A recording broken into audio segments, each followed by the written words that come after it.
Heddiw, des i yn ddinesydd Prydeinig yn swyddogol. Ond dwi wedi bod yn trio ffeindio ffyrdd i ddatgan rhyw ddinasyddiaeth Gymreig. Enghraifft, dwi newydd cymryd lliw tengarwch yn Gymraeg.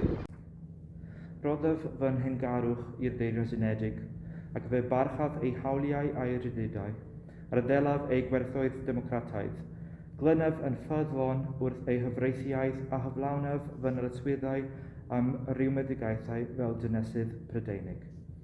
Felly, heddiw dwi nid yn unig yn derbyn rhywbeth, ond hefyd dwi'n dechrau i roi rhywbeth yn ôl.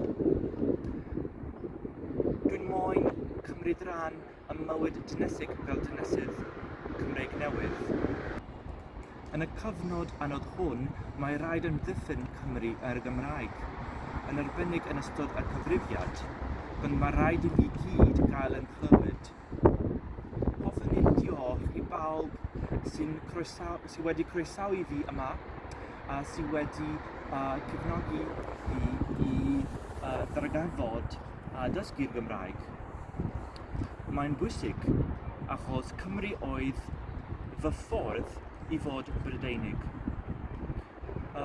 Yn ail, hoffwn i'n diolch i bawb sydd wedi cefnogi a chyfrannu i fy ymgyrch i godi arian am fy ynghais ddinasyddiaeth.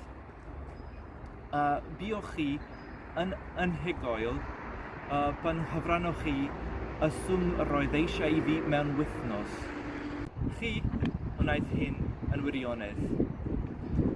Gwnaethoch chi